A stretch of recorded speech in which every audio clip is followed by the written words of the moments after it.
Welcome to Health Centers on the Front Lines podcast. I'm your host, Ben Money.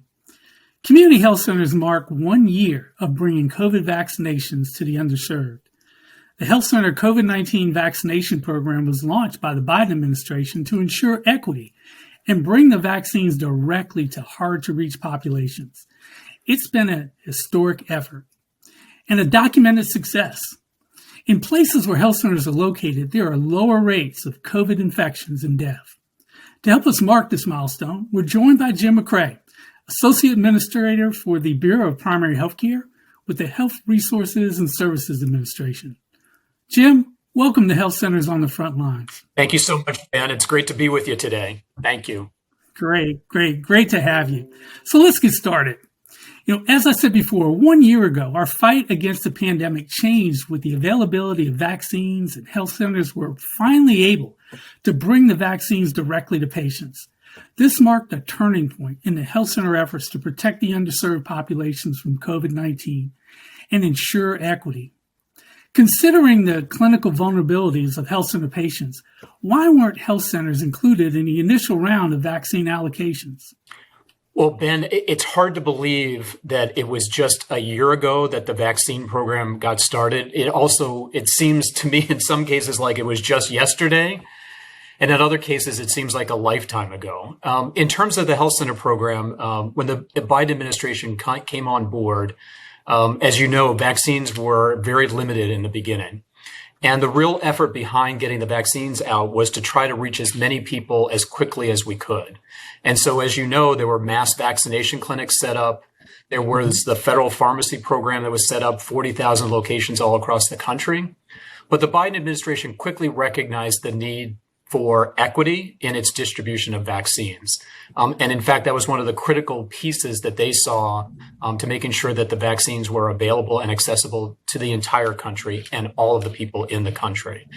And of course, who did they think of to go to? Of course, it was community health centers. So when that became a priority, which it happened on day one of the Biden administration, they reached out to us to engage health centers in the whole vaccination rollout process.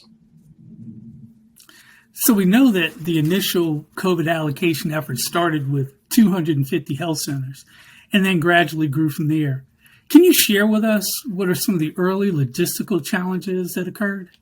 So as I mentioned, when the Biden administration came on board, they very quickly came to us in the Bureau of Primary Health Care and said, we need you to set up a vaccine program. We needed to go out to the health centers and we need to make sure that we do this quickly. So they asked us how long would it take? And we said it would take us probably about 4 weeks. And they said, okay, you've got 2 weeks. So our team scrambled to try to figure out how to set this up. And I think we're going to spend a little bit of time talking about that. But one of the things early on was that the vaccine supply was very limited. And so we actually started with an initial group of 25 health centers. And we actually started with those 25 health centers that were focused on populations that were the most underserved in the health center program. So that included health centers that were serving individuals that were experiencing homelessness, migrant seasonal farm workers, residents of public housing, as well as individuals with limited English proficiency. Because again, the real focus was on equity and making sure that, to be honest, the patients that are in some cases the hardest to reach and would not be served by those mass vaccination clinics or by the federal pharmacy program could actually get access to the vaccines. So we worked to do that. We worked very closely with the health centers. We rolled it out. And by April, so from like February 9th till mid-April, we were actually able to roll it out to all health centers. I got to tell you, that's impressive to have that amount of logistical challenge overcome in such a short period of time is really to be commended. And, obviously we've not yet walked the last mile of this pandemic, but we're certainly learning some important lessons about confronting a global health crisis, such as the importance of a local approach to bring vaccines to people and also to build trust. Why are health centers ideally suited for this task?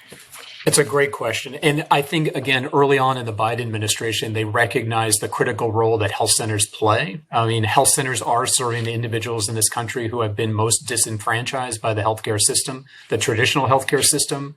But most importantly, health centers are trusted. They're trusted in their communities because their boards are actually patient majority, as we all know. But also many of the employees at the health center are local residents. In addition, health center patients feel a real connection to their providers. They've had, in some cases, lifelong partnerships with their particular providers. They've helped deliver babies. They've seen children grow up. They provided care to people's parents. And they're there. They're located in the community. And so one of the things that I think we've all seen in the critical importance, again, of health centers is that they're trusted. And they're trusted to listen to their patients and help them, if they do have some concerns about the vaccine. And we didn't hear that initially. The first sort of big push, of course, were all those that were very interested in getting vaccinated. That was a huge push, and trying to get as many of those individuals vaccinated as we could. But over the last several months and, last several even weeks, we've actually seen continued success with the health center program in even those initial vaccinations. I actually was just recently interviewed by another publication, and they said, "Are you still struggling with getting people to get that initial vaccination?" And I've said, it's not a struggle. It's just meeting people where they are and talking to them, addressing their concerns, addressing, what misinformation may they have received, and really talking about what the benefits of those vaccines are, that they prevent hospitalization, they prevent death.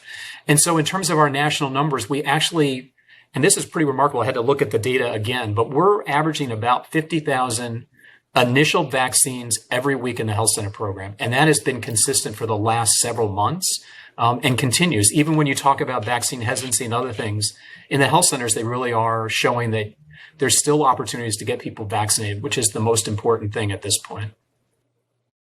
Yeah, and it sounds like the power of relationships and the relationships that the community health centers have with their community, with their patients, as family, as neighbors, really makes a difference.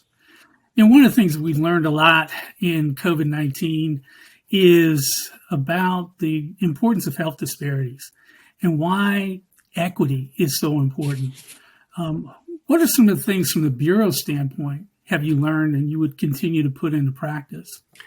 So I would say we've all learned a lot of lessons from COVID. We've really learned about the significant inequities that do exist in our health care system, as well as the greater society. We've also recognized, however, that there are opportunities to address those. And in fact, there are effective ways to address it. And again, health centers really are at the forefront of doing that type of work. One of the things that health centers have been highly successful in doing is actually reaching people whose language is not primarily English. And so we've seen significant efforts to make sure that different publications and education materials are available in a variety of different languages. We've also seen that certain patient populations, to be honest, given the history of healthcare in this country, are much more hesitant or, to be honest, and very reasonably distrustful of the healthcare system. And so, again, health centers over time and over the years have been able to build up that trust. And so what we've seen in the vaccine program is that over 75% of the patients that are receiving vaccines through that program are racial and ethnic minorities. We've also seen a significant number of individuals with limited English proficiency. Out of the 8 million or so that have received the vaccine program, have received vaccines through the vaccine program, over 2 million are limited English proficiency. We also have reached almost a little over 300,000 residents of public housing, almost 300,000 migrant seasonal farm workers, over 200,000 people experiencing homelessness. In addition, we also are providing services to children. We've almost reached the 1 million mark in the vaccine program for children under 18. So again, health centers have really proven over and over again the importance of the model of care that health centers provide, being patient-centered, being community-rooted, and working with people where they are. So that's been critical. And one thing with COVID, too, is that they worked in partnership with other organizations and outside of the clinic walls and into the community. And one of the things we saw is that COVID exposed the impact of social drivers of health during this pandemic. In what ways will the successful work of health centers in the community, in partnership with other community-based organizations, change the operational approach and flexibilities and guidance provided by the Bureau? Yeah, and actually, Ben, You actually reminded me of another sort of critical point about why health centers were so effective. They didn't stay in their four walls. So one of the things that we saw health centers do is actually go out into the community themselves. And then, as you mentioned, also doing it in partnership with others. So health centers to this point have done over 55,000 different community events. And that means everything from going out in mobile vans to go out to the fields for migrant seasonal farm workers, going out to the homeless shelters, going to schools, going to community centers, going to faith-based organizations, going to churches. They went to where people are located. And they partnered with those other organizations to get the word out and to set up opportunities that, kids are in school, people are in nursing homes, people are at community centers. Let's set up a vaccination clinic. Let's do a mobile pop-up van. Let's do something that really makes sense. We've done thousands of community-based events with schools in terms of our partnerships. And that's critically important. The other thing is that, for a lot of our patients, like anything else, even health related, sometimes health is not the top priority. And so again, meeting people where they are. So if they're addressing one other aspect in their life, creating it and making it easier for them to be able to get vaccinated was a critical piece that we saw. So again, not staying in the four walls of the health center, expecting patients to come to us, but really going out into the community where the people are located and making it as easy and accessible and understandable as possible was critical. And those partners that you mentioned were absolutely essential in terms of our work together. In fact, one of the things that we did very early on was partner with our colleagues in the Department of Housing and Urban Development to really support partnerships between housing authorities and health centers. We did a similar activity with our colleagues in FDA and CDC around migrant seasonal farm workers. And most recently, we've been working with the disability community and the aging networks to see if we can create more partnerships there around vaccinations. Again, using those networks, using that sort of partnership to really get vaccines where people need them. Yeah, it's just been impressive, the amount of work that's happened in just this year. And this is not even including all the testing and prevention work that happened in the prior year. And what we're seeing now are some data, as you indicated earlier, that indicate that health centers are really doing the job they're supposed to do, especially ensuring that health equity and COVID vaccinations occurs. Is there any other data points that you'd like to share around closing those equity gaps? So just a couple of things, Ben, which I think are really important. So I've talked primarily about the vaccine program, but as you know, the vaccine program was actually set up to be a supplement to what health centers may be receiving through their state jurisdictions. So overall, health centers have provided almost 20 million vaccines. I think the latest number is about 19.2 million vaccines overall. About 8.2 million of those were through the direct health center vaccine program. But even for the 19 million, almost 70% of the patients receiving the vaccines were racial and ethnic minorities. We saw similar aspects with what health centers were doing with testing. So they've done almost 20 million tests at this point. And again, over 60% were for racial and ethnic minorities. We're starting to see similar statistics as we're rolling out new programs around therapeutics. We anticipate seeing similar things with respect to our new mask program. And again, and over again, health centers are being recognized for that critical role of addressing health equity and, to be honest, health inequity in this country. So congratulations to all of our health centers, and a big thank you, of course, for all of their great work. Jim, you knew that health centers would step up to the table. And you also knew that this was going to be a heavy lift. But what has surprised and impressed you about the health center COVID-19 vaccination program? Oh, there are so many things, Ben, that have impressed me about this program. Going back to the very beginning, we had never run a program like this before in the Bureau of Primary Healthcare. Never. And when we got the challenge to set it up in 2 weeks, our team sort of all looked at each other and said, how are we going to be able to do this? And so we all rolled up our sleeves and we took what we knew from working with you all for many, many years and basically called upon you to help us make sure that this program was successful. So, we started with that initial 25. We then expanded it out to 250. We then went to 700, and then we went to all health centers. But every step of the way, We worked with you, the National Association of Community Health Centers. We worked with our state primary care associations. We worked directly with the health centers. And I have to say, our staff really did amazing work. They literally would be calling health centers or receiving phone calls from health centers on Saturdays, Sundays, till 11 o'clock during the week to make sure that we could get vaccines to the health centers, because we knew if we could get the vaccines to the health centers, they would do, as I describe it, their magic to get it to the patients that needed it most. And that's what we saw over and over and over again. And I think the remarkable part is that, I wouldn't say it's remarkable, but it's just, again, a recognition that health centers can deliver and do deliver. I had the opportunity just a couple of weeks ago to talk to some congressional staff who are looking at the whole vaccine rollout across the country. And they asked a lot about how did we set up this program and how are we so successful? And we went through exactly the same things that we're talking about. And at the end of the conversation, they said to me, and I will say this now to you all, the one constant thing that we heard over and over again was the critical role that health centers played.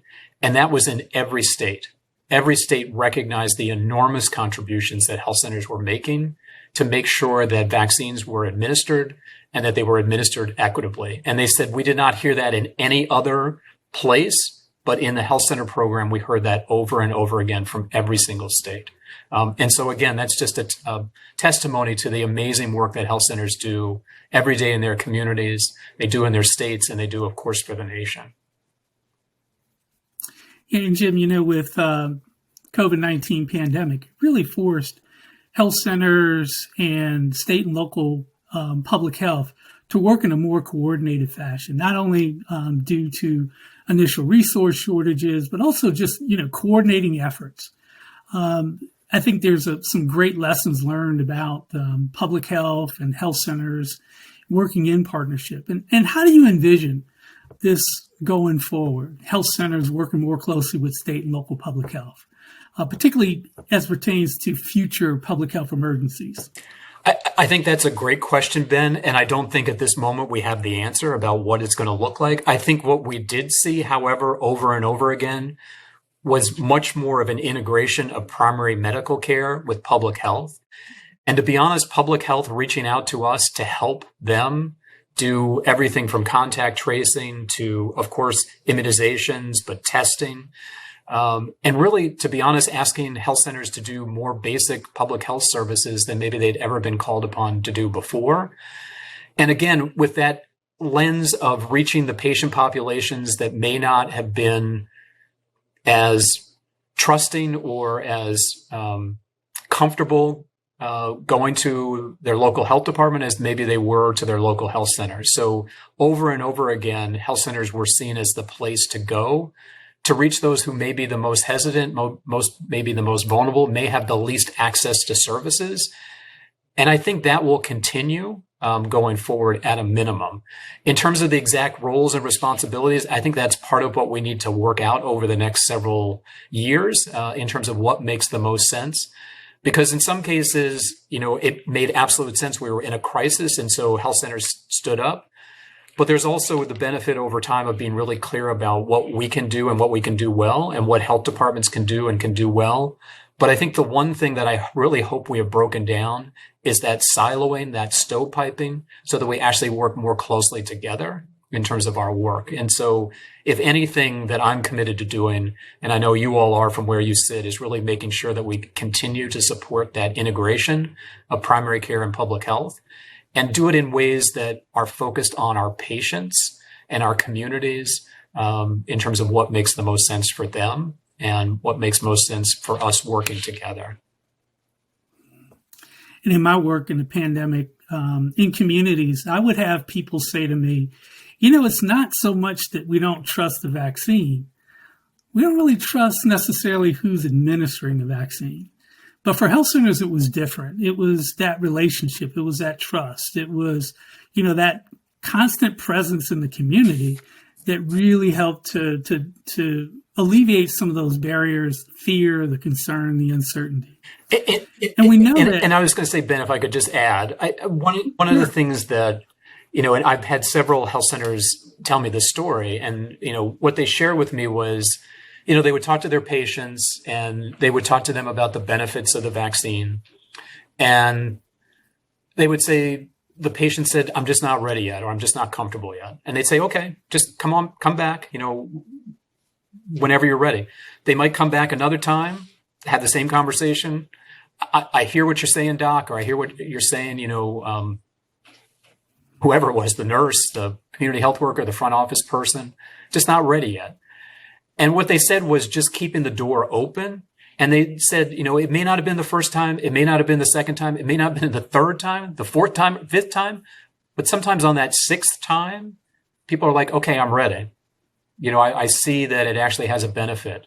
I see that, this actually does prevent hospitalization. It actually does prevent death. And I'm seeing more of my friends and colleagues actually have the vaccine. And so it makes a difference. And I think, again, we are not in a sprint in the health center program. That's sort of never been what we're about. We're about that long-lasting, trusting relationship that really over time, I think, delivers the results. So we may not always be the fastest, although I would say in most cases we are pretty fast, but we have that long-range view. And I think that's what we're seeing in our vaccine program. So, again, that's why I believe we see these numbers continuing with those initial vaccines, 50,000 every week. Initiated vaccines. I mean, just think about that. You hear like, you're not going to be able to get anybody. No, we are. And we are in the health center program. Sorry, I just get really excited about that, Ben, just seeing what happens at the health center level. No, you're absolutely right. And, is there an effort underway to capture, not just anecdotally, but even with more data, some of the key approaches and strategies to addressing vaccine hesitancy in general, as a means of being able to have more approaches to addressing health inequities? Great question, Ben. So one of the things I think, and I know our health centers sometimes like it, sometimes don't, but we have been doing a biweekly survey for almost 2 years now in the pandemic. And it has been incredibly valuable to see what health centers are doing and who they're reaching and how they're doing it. And so having that survey data up and available to everyone is really important. So if you don't know, go to www.hrsa.bphc and you can get access to that information. But one of the things we've also done beyond data is begin to collect stories. And so we're actually setting up on our website a storyboard to address all of the different facets of vaccines, testing, therapeutics, but with real stories of health centers and what they have done to actually overcome hesitancy or outreach, or, how do you reconfigure your practice to be able to do something that none of us anticipated 2 years being expected to do, to be able to now do it as part of your routine business. So we have a number of those stories up on our website that people can take a look at. And for me, what's really important is they're telling, both their challenges as well as their successes. Often we just talk about the success, but we've actually asked them to talk about how do they overcome that. And, a few of the things that we've seen is that, especially now that, potentially very soon, shortly, I think the FDA is actually looking at it today, are vaccines for children that are 6 months to 4 years old. One of the critical things we've heard from our health centers is being able to talk to their pediatrician. And so, again, the administration is recognizing that health centers are critical. And so providing vaccines directly to health centers for their pediatric staff to be able to have those conversations with, potentially concerned parents, critically important. One of the other things is being able to go out into the community, going door to door. We found that with many health centers that, again, going out into the community. And even setting up vaccine clinics or pop-up things or mobile vans, that's great. But sometimes it even requires just literally knocking on the door and just saying, have you thought about getting a vaccine? No pressure, but just want to tell you about the benefits and tell you that it's available and accessible. And it might be just right down the street and you can do it for yourself or for anybody in your family. So again, there are so many stories, there's so many incredible successes, and we're trying to capture those on our website. The last year we've been so focused on vaccinations, really as, a means of being able to arrest this pandemic. But it's important to note that health centers didn't just pivot to vaccines. They also continued to provide primary care services and expand telehealth services in a variety of ways.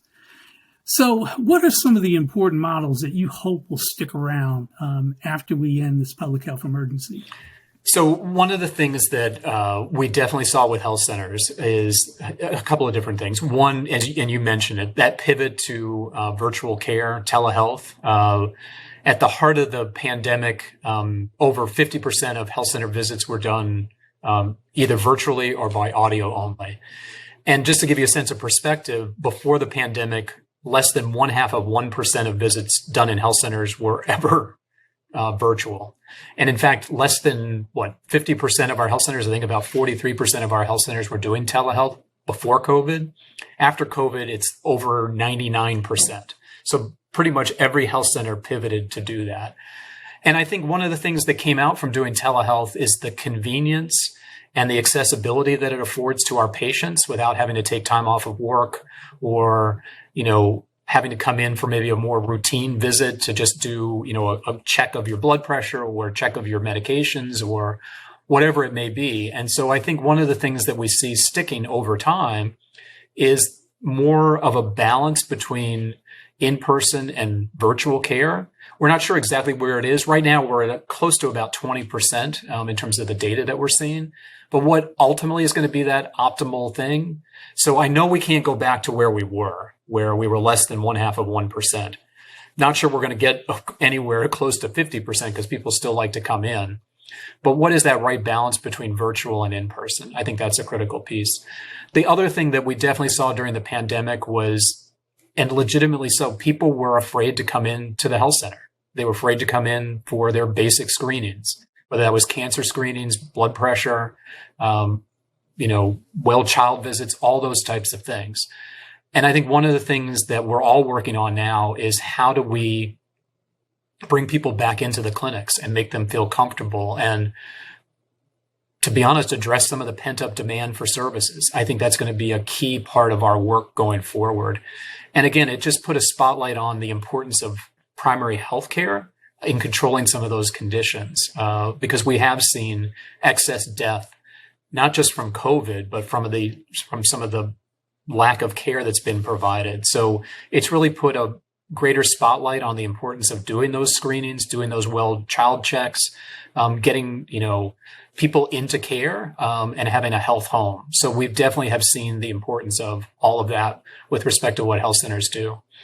I think the last piece that I would just echo is, again, the whole focus on the social determinants of health. We know it in the health center program. That's part of our history. That's part of why we exist. But with COVID, it really has put a greater spotlight on the importance of addressing issues of housing insecurity, food insecurity, intimate partner violence, and really coming up with strategies of how to address those issues in ways that make the biggest difference. And one of the key things that we've actually seen with our health centers is more and more engagement with the community through community health workers, patient educators, peers. And I think that's something that I really hope continues and grows in the health center program as we go forward.